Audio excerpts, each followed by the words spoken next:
Hi, and welcome to another episode of Natural. I'm sorry, I screwed that up. It's my podcast, Natural Bliss Podcast. I'm your host, Joyce Wheeler. Remember to like, subscribe, ring the bell for notifications. I do release a podcast every Thursday. And also leave a comment if there's an episode that you would like me to do, a topic you'd like me to do. Leave that in the comments. I'd be more than happy to. I love suggestions. Head over to majesticterra.com, go to shop. I have a lot of skincare products on there that they're infused with shungite. Some have kombucha in them, so they're very unique products. And remember to head over to the shungite and to get your protection against the electromagnetic field. Valentine's Day is coming up soon, and I have necklaces, I have bracelets. It would be a great gift for anybody that you would like to protect, male or female. So go ahead and do that. So today I have with me Elizabeth Kipp, and she is a chronic pain specialist, yoga-informed addiction recovery coach, ancestral clearing practitioner, yoga and meditation teacher, and an international best-selling author of The Way Through Chronic Pain, Tools to Reclaim Your Healing Power. She focuses on helping people realize the power of their inherent healing. As Elizabeth healed from over 40 years of chronic pain, including anxiety and panic attacks, along with 32 years of addiction to prescription medication. She now works to help others achieve the same healing that she experienced directly from the work she teaches. In addition, Elizabeth offers one-on-one and group sessions in stress and chronic pain management and addiction recovery, ancestral clearing, trauma-informed yoga, and meditation. Welcome to the show, Elizabeth. Well, thanks so much, Joyce. I'm so glad to be here, and I love the opportunity to be able to come in front of your listeners and to share you with my audience. I think the great thing is that you have a story that a lot of people are dealing with, and they think that there's no way out.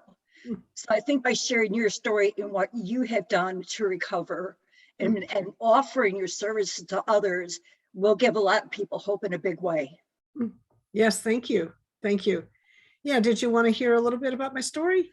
Please. Yes.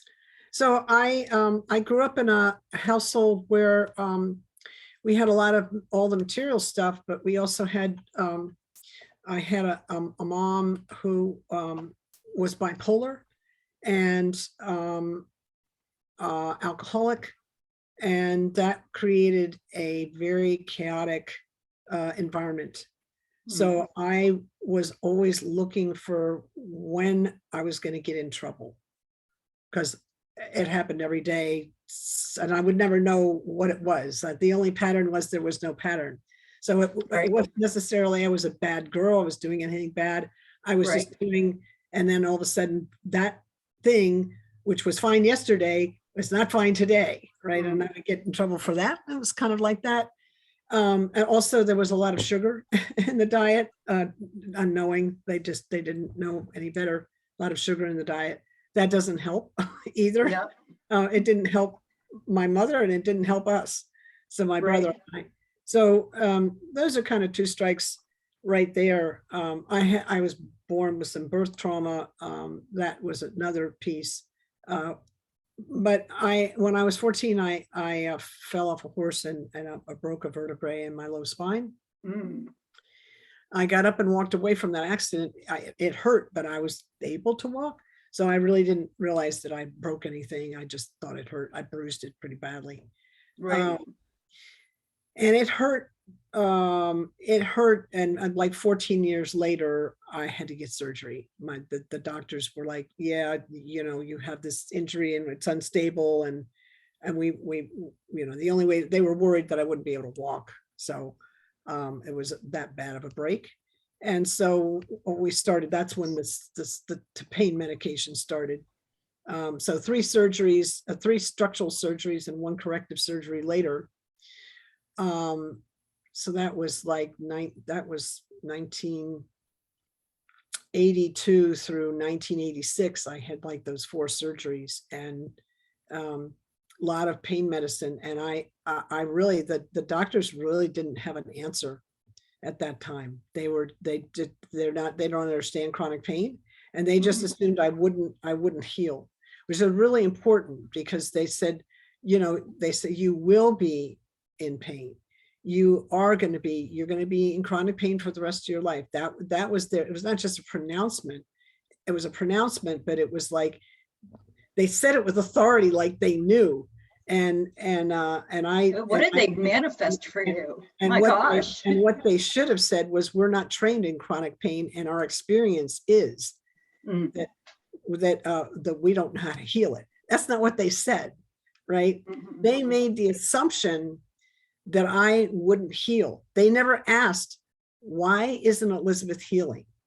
They just made the assumption that I wouldn't. That's huge. Like, Yes. that's huge. Yes, right? it is. What's the perspective that your doctor is, and I'm not dissing doctors, because there was a doctor that I met that actually helped me heal. So it's like, what's the perspective of the doctor you're sitting in front of? Right. And I finally met a doctor who understood the nature of chronic pain and helped me detox off those medications, and helped me understand the source of my pain was in the brain. Chronic pain, let's just define it for the audience. Chronic pain is any pain that's felt 15 days out of 30 for 3 months or more. Any pain, physical, emotional, spiritual, financial, any pain. So any pain that's felt 15 days out of 30 for 3 months or more. The brain can't tell the difference between a broken bone and a broken heart. It all sends the same signal, hurts. So the grief experience for someone who really has, grief for them is sticky. 15 days out of 30 for 3 months or more, that's a chronic pain experience for them. Wow. Yeah.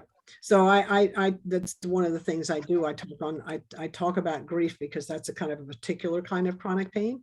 But anyway, so he understood, this doctor, and Dr. Peter Prescott, who wrote the book, Conquer Chronic Pain, an Innovative Mind-Body Approach. He's passed away, but his book lives on. So it's a great book. It's a companion book to my book, The Way Through Chronic Pain, Tools to Reclaim Your Healing Power. And in there, we talk about the tools, both of us talk about the tools that he developed for the most part. I bring in yoga, but as well, but for the most part, we talk about the tools that he used to help not just me, but thousands of other patients who were in this, they called us hickory nut cases other doctors couldn't crack, right? Right. So cases where, the patients were told, you will be in level, you will be in chronic pain for the rest of your life. Well, that says a lot about the model that the doctor's working under and the statistics that they're working under. But to pronounce that, to say you will instead of the odds are, right? There's no room for hope in that prognosis. Right. And the thing is too, is that your subconscious absorbs that. That's right. And starts to believe it. So it's like they were manifesting chronic pain for you for the rest of your life. Wow. Well, I'm not sure I would give them that much power, but I knew, because I had a science background, I knew that they had a limited perspective. And so I kept looking elsewhere for the answer, because I knew here didn't have the answer. Right? So I kept looking elsewhere, and it just took me a while to find the answer, but I kept looking. So you help other people to manage their chronic pain? Yeah, I help other people with that. And I kind of also help them I'm a coach, I'm not a doctor, but I can kind of point them. I can help them kind of ask questions to their doctor, because I kind of understand the phenomenon. Right. And I do coaching. So I also work with people that are in recovery from addiction of any kind, that have a chronic pain, that develop a chronic pain problem. I work with them as well, because they don't want to be on medication. They're trying to stay clean, of any prescription medication or alcohol or any kind of numbing drugs. So I work with them to help them with their pain experience, to just to mitigate that. Sometimes people just, their pain just clears, but that's why I bring in the ancestral clearing as a piece of that. All the things you mentioned, a bunch of different things that I do. It's all the same hat. The big hat is chronic pain management, and all the things that you list, all the other things you listed are under that. They all serve the chronic pain experience. That's my area. So do you do yoga? So is yoga included in your coaching practice with people with chronic pain? Yep, I teach a trauma-informed yoga class every Thursday night on Zoom, and most of the people in that class are chronic pain people that have had chronic pain or have trauma in their background and are trying to clear it. Yoga is a very sweet, gentle way of getting the issues out of the tissues. Issues out of the tissues. I like that. So you said you do this virtually? Yes, I do it in person, but not since COVID. Everything went online when COVID hit. Right, right. So is it a special type of yoga? I know there's different kinds of yoga. Well, so is it a special type of yoga that's geared towards people with chronic pain? Yes, it's really, it's kind of like, yeah, I don't want to get too specialized for your audience here, but it's yoga with a polyvagal theory orientation, which is all trauma informed around the vagus nerve, and it's how our anatomy works, how the nerves work. It's got that focus. So a trauma-informed yoga class, and I tend to bring Kundalini in, but not only, is a little bit different class. In a regular yoga class, you might hear the teacher say, keep up.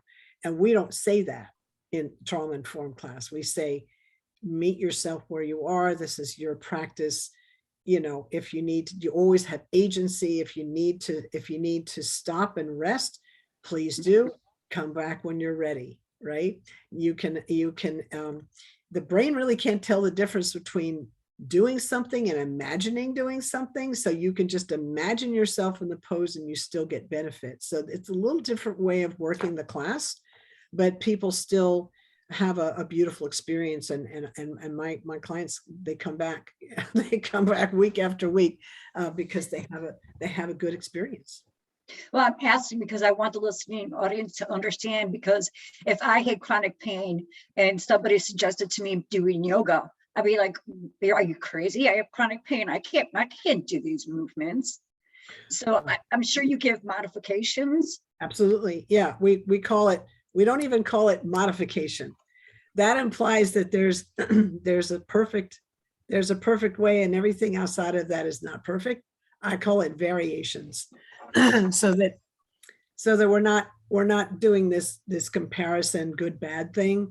It's just a different version of kind of what you can do this version, or you can do this version, or you can do this version. Lots of people come in a chair. They'll come and sit in a chair, and if all they have to do is breathe, if all they can do for that day is breathe, that's for that class is breathe, that's great. That's fine. That's all we're just doing. We're just using the breath in a conscious way, which just that helps to clear, like I said, the issues out of the tissues. Right. Well, I never, when you talked about modification, I never thought about it like that. I just, because I've worked out for many years, and they would show a modification for like those that were just starting out, or those that were intermediate, and those that were more advanced. And for me, I just felt like I was given options so that wherever I was in my journey or in my body's capacity, that's what I would do, so it's for you to put it that way as far as modification. And I was like, wow, I never thought about it like that. I always just thought, yeah, good for you. Some people do. Some people think, oh, well, the teacher's doing it this way. and I can't do it. And so she's saying, modify it. It's just a subtle, it's very subtle. I really don't want people in the class to feel that they're less than in any way because they Right. can't do what I'm doing. I want them to do what they're doing, and that's Right. fine. They're perfect the way they're doing. So I set kind of an example, and then you can try this way or this way. And that's kind of how we do that. Yeah, so whatever's comfortable for your body. Yeah. Where you So are right now. And, from exercising for so many years, you do progress. Your body starts to heal, your body gets stronger, and you can progress and you can go up to the intermediate. And then, maybe someday be able to do what the instructor is doing in the way that they're doing it. But I think it's just all about meeting people where they are and people being willing to meet themselves where they are, boom. instead of getting upset that I can't do this and just giving up. That's No. exactly right. You got it in a nutshell. That's exactly right. We just need, the first time that I sat I've been in lots of yoga classes. Once I healed this chronic pain, I got out of that pain management program, and I started going to yoga classes. And I was so used to pushing, because in chronic pain, we push through. We're just used to that. And I was trying to keep up with my yoga teachers. So I had this, because I was so used to pushing through, I just did that. Then I got into a trauma-informed class, and I watched the teacher, and she said, meet yourself where you are. And she's this gentle, you have agency. You know what happened? I burst into tears because somebody saw me. I felt like I'd been seen. I don't cry easily. I felt like I'd been seen and heard and met, and I'd given permission to just be where Elizabeth is in Elizabeth land, and not have to try and cross the bridge to the teacher. See, that's the difference between a regular yoga class and a trauma-informed class. We meet you where you are, not you meet me where I am as the teacher. Right. You're right, exactly. So I don't want anybody in the listening audience to veer away from Elizabeth just because it's a yoga class. Yeah, you can benefit greatly from it, and not just physically, but mentally also, and spiritually. So I would totally, if you are having any kind of trauma, I would totally look up Elizabeth and check out one of her classes, and maybe just watch and see what's going on, what everybody else is doing. So if somebody is interested in joining this yoga class, how can they do that? Oh, they can just go to my website, elizabeth-kipp.com, and go to the shop. It's listed in products under my shop as trauma-informed yoga. I also do Ancestral Clearing, which was another really important piece of my healing. I'm really curious about that. Yeah, so I can give everybody an experience of that, but just the listeners an experience of that. But basically, it's like we come into this world with information from our ancestors, all kinds of information. Some of it's really great stuff. It's all helpful, but some of it is the frequency kind of from trauma, from unresolved trauma and generational trauma. Right. And I'll tell you, there's a lot of that coming in now. I've been doing Ancestral Clearing for 8 years now. And in the last 2 years since COVID started, the level, the deepness, the depth of the stuff that people are coming in with around their ancestrals is just bigger. It's just deeper. It's interesting. So why do you think? I think the times, there's so much going on. It's not just COVID, but lots of other things. There's so much going on. There's a lot of uncertainty and fear in the world. And I think that it's just bringing up the unresolved fear in the lineage. So we work on that stuff. And I can give you an example. Please. Like just kind of a quick example of what Ancestral Clearing is. If everybody could just, that's listening and even in the replay, you still get help, could just put your attention on the sensation you're feeling in the body and stay present as I as I do this process. And we'll Do we need to call, close our eyes? you don't have to, but you can, that's fine. And you can put your attention on your inner experience. So I'm going to, so this process uses, it's not like I'm a great healer. I'm holding a space here as a practitioner, and we're calling in creator energy. We're calling in the energy of the creator, source of all that is, to help us. So so it's a conversation between creator energy and the listener. That's how, and I'm just kind of focusing the energy. So that's kind of what's happening here. So we can just stay present and relax the breath. And while I do this, creator, source of all that is, we love you. Thank you for loving us. We ask humbly for us and everyone listening, and all of our ancestors, all of our relations through all space, time, dimension, realms, lifetimes, and incarnations, for all hurts and wrongs done to us in thought, word, or action.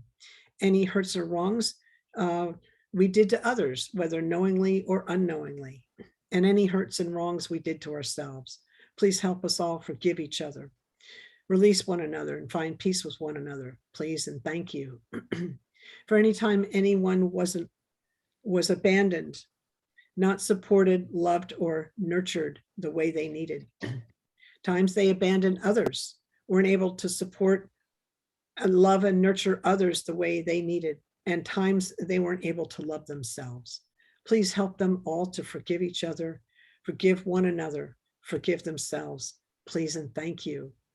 For any time anyone was out of integrity, for any misuse of power, position, or authority, for any injustice of any kind, slavery, infidelity,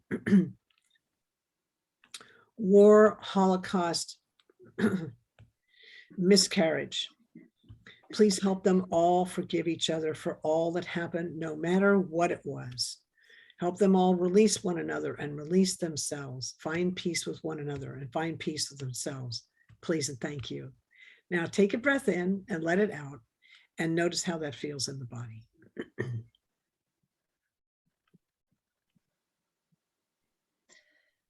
Kind of calming. Yeah. I feel like this calm, this peace. Mm-hmm. Yeah. Yeah. That's just a little, I do 50-minute sessions, but that's just a little, well, I think we did 2 minutes there. Wow. Just a little 2-minute wash there. It's just kind of a cleansing. You know, we carry a lot of stuff. We don't realize, and I was so surprised with this practice. I was like, I didn't even realize I was carrying things until I went through the practice, and I'm like, I feel lighter. And I didn't even know I was carrying, because I came in with it. I was born with it. So I've been walking around with it all this time. Well, that's like, you know, I had gone through like all of the garbage I had been through and just went, you know, it's done, it's over with. I can't change it. It's in the past. Let's just forgive and forget and just move on.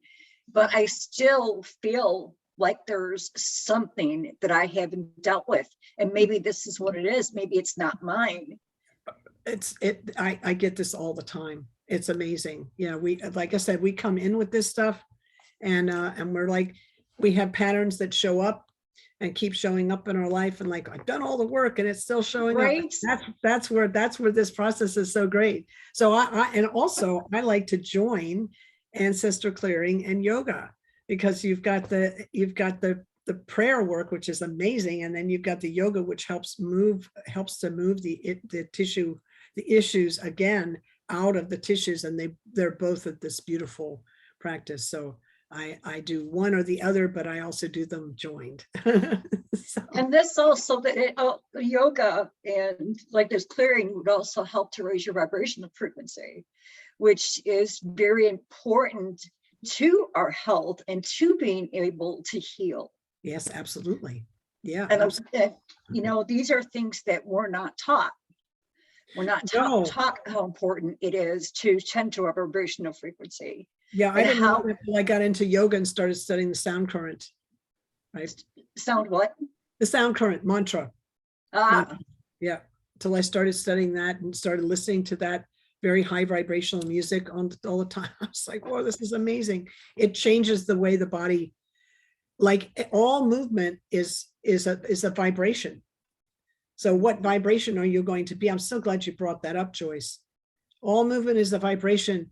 We have a choice about what vibration we're working at. And that's why we bring in beautiful music, high vibrational energy modalities. There's more than yoga, but yoga is a really good mantra. Bhakti yoga. It's a beautiful one. It's not the only one, but there's lots of stuff that can do that. And then in the process with doing yoga, you're also stimulating the vagus nerve system. Exactly. That's the polyvagal stuff that I was talking about. Yeah, exactly. Which is very important for our health. That we're not, another thing we're not told about. It's never talked about. So that also, it's kind of new. It's kind of, polyvagal theory is kind of new. We knew about the vagus nerve, but we never understood it's really how it functioned. It works. It's called the vagus nerve. It means wandering. That word Really? vagus means wandering because it's in every single organ in the organ system in the body, and it's the 10th cranial nerve. So it's all in the face here and the neck, and anyway, it goes into the heart and it goes down into the organs, and a lot of the information comes up from the vagus, from the lower part of the vagus nerve up into the brain. And then the brain brings information down into the vagus nerve. But most of the information is coming up from the vagus nerve. About 80% is coming up from the vagus nerve into the brain. So that 20% of the information in the vagus nerve system is coming down from the brain. and it's also the largest nerve, or longest nerve in our body, next Yes, to the spot, next to the spine. that's right. Yeah, that's right. Yeah, so a lot of information just sitting in that space. Right. And again, you know, people, it's not being talked about in the Western medicine. Can we pause? Could we pause? I'm so sorry. One moment.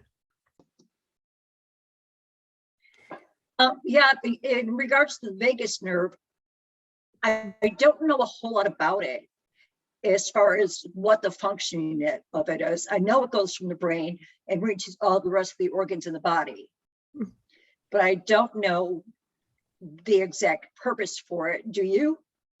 Well, according to polyvagal theory, Stephen Porges sent this beautiful work. The vagus nerve is really our threat assessment system. It tells us when we're safe and when we're not. So that's part of it. The other part of it, it's social engagement. So you and I right now, we're co-regulating together. You're listening to my voice. The vagus nerve goes up into the ears. It's in the eyes and in the face and the mouth. And so we're looking at each other and we're getting clues from what the face looks like and the sound of the voice. And those things they help us to co-regulate and understand if I'm safe or not. You know, if my nervous system can pick up on through the vagus nerve, can pick up on your nervous system through the its vagus nerve, and we can kind of see, are we safe in this relationship? That's its function, is to co-regulate. Since we're connected species, we survive when we connect. So it's for co-regulation, and it's also for safety assessment. Am I safe in this moment? Does So that make sense? yeah. So is it part of the fight or flight response? Yes. Yep. Yeah. There's these different. So there's dorsal vagal state, which is the fight or flight, and then there's ventral, which is the parasympathetic the calming state. So it's kind of which one are you in? Okay. The other thing I don't understand, I know how to stimulate it. I know about it. Mm-hmm. How does it get out of whack? I'll give you an example. Remember I told you that I grew up in a household where I never knew when I was going to get in trouble. Yeah.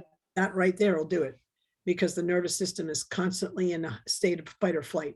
It's in hypervigilance, and the stress response is constantly going off. So it gets really out of balance.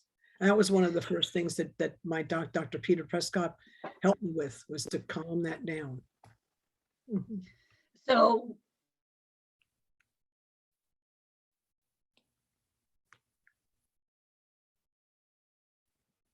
a lot of people are stressed. So that means that their vagus nerve is being negatively impacted. Yep.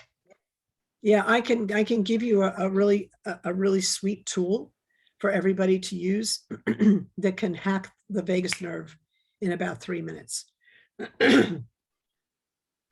Put your finger over your right nostril and just breathe in the left nostril for 3 minutes. Nice, and we won't do it here, but maybe do it for a minute. Just nice, even inhale to exhale. Just nice inhale to exhale, keeping the inhale and the exhale even in length and duration to one another. No push on the breath, just a nice ease in the breath. We're stimulating the cooling, calming part of the brain, the parasympathetic nervous system, when we breathe just in the left side. And we'll just do this for another maybe 30 seconds. You'll get an experience of it. It helps to calm the nervous system. It gives a signal to the vagus nerve. It takes about 3 minutes for the nervous system to really get the signal. It tells the vagus nerve, oh, I'm safe. And you can feel it relax. Now, just take the hand down and breathe normally. Did you notice anything different just in a minute? Yeah, I did. Yeah. So how long would you have to do this to actually calm yourself down? 3 minutes. 3 minutes. minutes. It'll hack the nervous system really fast. So, yeah. So we can change our state. We have power to change our. This is another reason why I teach yoga, because yoga gives us the tools that we need to change our state. We can just implement them. Ancestral clearing helps us deal with any kind of worthiness issues we have, so that we feel worthwhile taking the time to help ourselves heal. Well, I'm just wondering, because also one thing about our society these days is everybody is so busy. You know, I don't have the time. I don't have the time.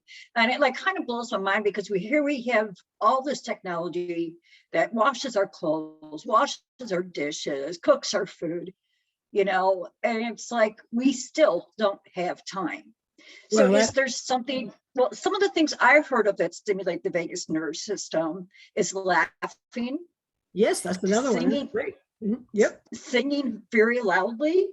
Oh, you can just chant. You don't have to sing loudly. You can just chant, because we do chanting in my yoga class all the time as part of the yoga class. Chanting will stimulate all these nerves in here, and the vagus nerve that sits in the throat, and the breath work that we do, that also activates it sends signals into the vagus nerve, all those things. Yep.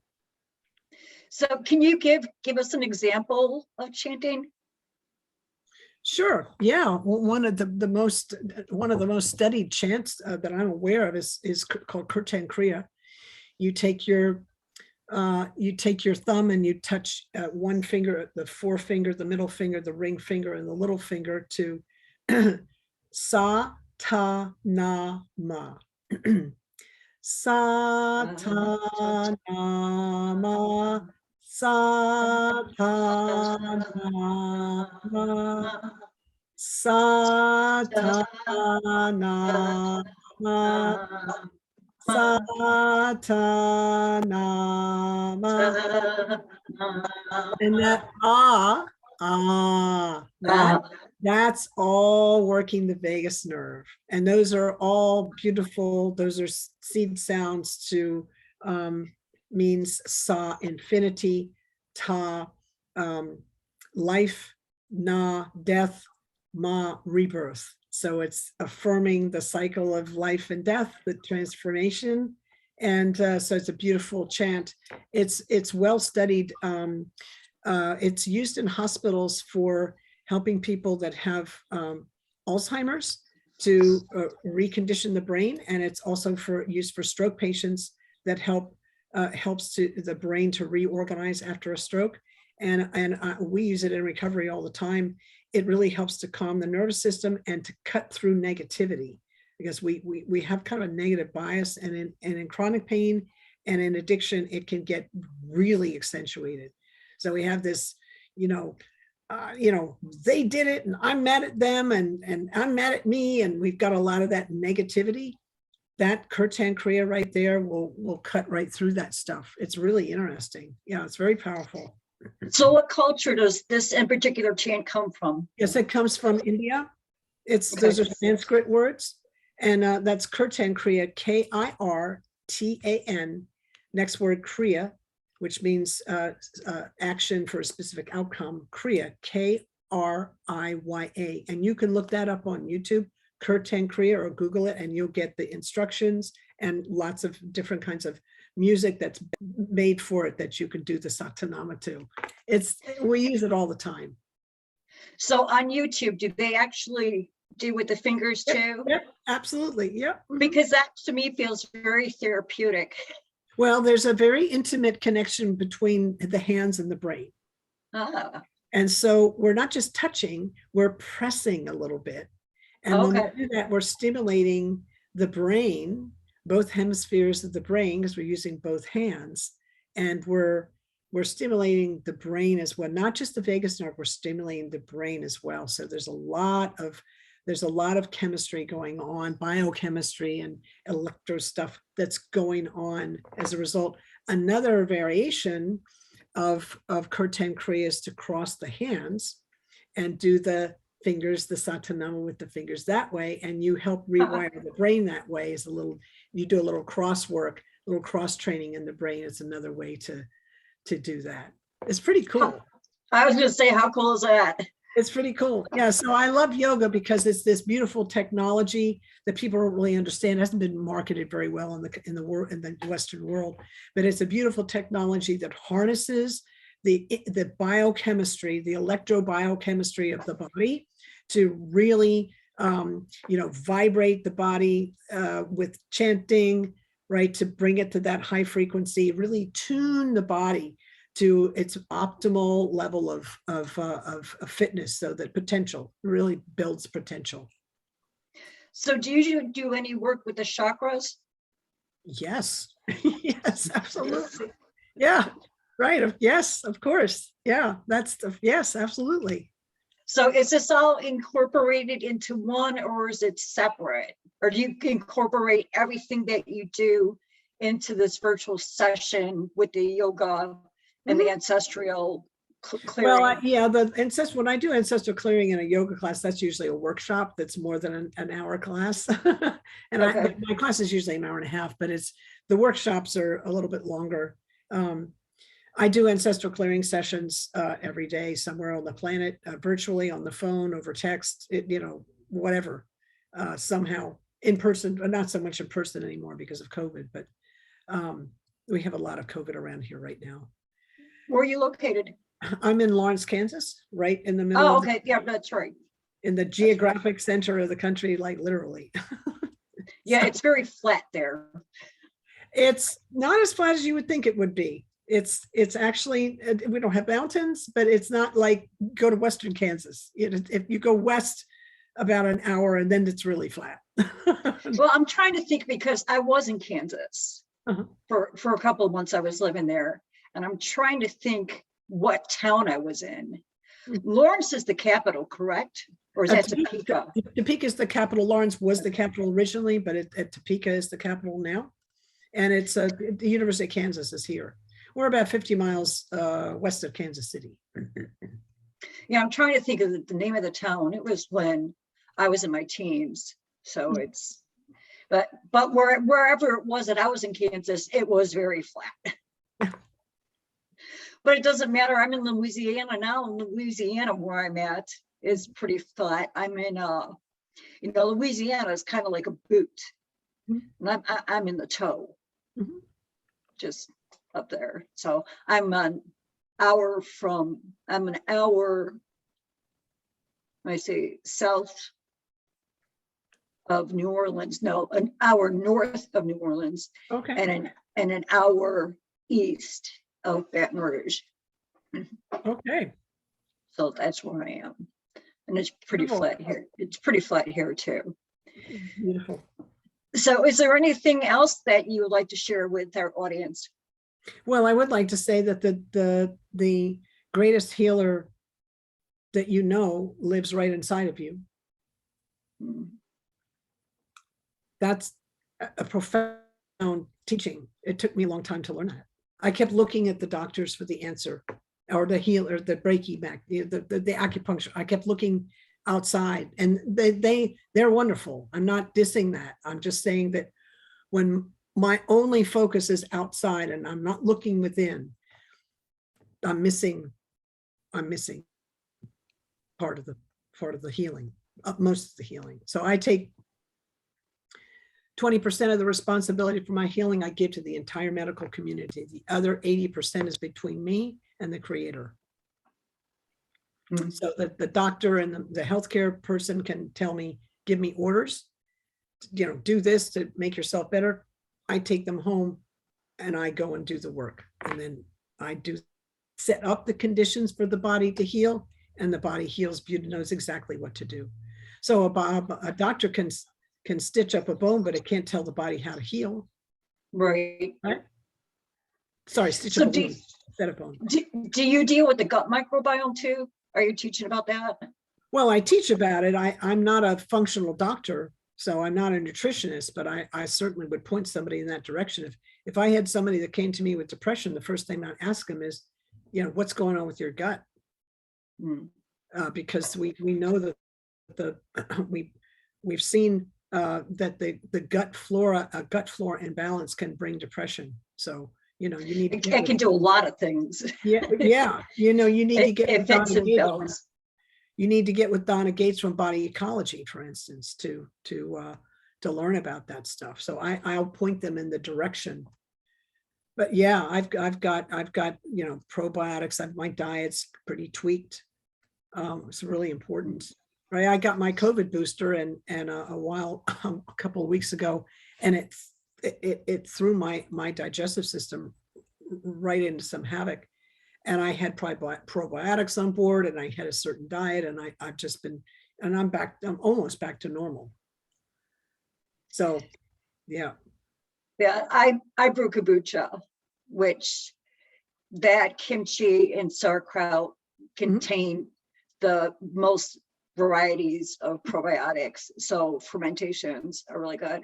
And then I also make an elderberry tincture. Mm-hmm. So, that also helps to support the immune system. Yeah, awesome. So, and I'm happy to say I have not been to a Western medicine doctor in over 11 years. Oh, wow. Well, good for you. I've had no need for it. Now, my husband, on the other hand, has. It's like he had to have his gallbladder out. He just fell off the ladder and broke his left clavicle. Oh, sorry. So I'm just like, he's like, this is three. We went through Ida. So, I can't imagine what that's been like for you. All the hurricanes. I just can't imagine. Well, we've been here since 2010. This is the second hurricane that we've experienced. We went through Isaac, which was like nothing. Ida, it was like she just trashed the heck out of the place. Thankfully, our house is fine, our car is fine, the carport's fine. All of our assets are just fine. What a blessing. Oh yeah. You have your life too. Yeah. Right. Well, I did a lot of speaking to the angels the day before. When I knew it was coming, I was just like, okay, you guys got me, right? You got me. But we walked out of the house, and my husband and I, our chins were on the ground because we could not believe it. It looked like a war zone out here. It was like, wow, really? We couldn't get out of our driveway for 4 days. We were without power for 30 days. We had no internet for 50 days. Oh. But we had 2 generators. So wow. Well, amazing. Wow. Well, how fortunate you were. Well, you know what? I'll tell you something. These distractions, like the internet or like TV and stuff, it's amazing how much you can focus in inward and, learn things about yourself, and not just yourself, but, looking at your neighbors, getting out there, talking to your neighbors, helping your neighbors, Mhm. your focus changes. That's right. That's right. Well said. Beautiful. Thank you. So anything else that you want to leave our listeners with? We're going to close out here. Well, I'd like to just make sure that they know that on my website's Elizabeth-Kipp.com. You have to put the hyphen in there because ElizabethKipp.com is a web designer and a photographer, and she's amazing, but she's not me. So my website's Elizabeth with a hyphen Kipp.com. And I'm all over social media, and I'm glad to be glad to engage with any of you. And I will include the link for her website in the description. So you can easily find it, and we highlight it there for you. All you have to do is click on it, and it will magically transport you over to Elizabeth's website. Awesome. Well, thank you so much, Joyce. I sure appreciate the opportunity to talk to you today and to connect with your listeners. Thank you, Elizabeth, so much for joining me. I greatly appreciate it. You enjoy the rest of your day. You too. Thanks so much. Thank Bye you. now. Keep shining.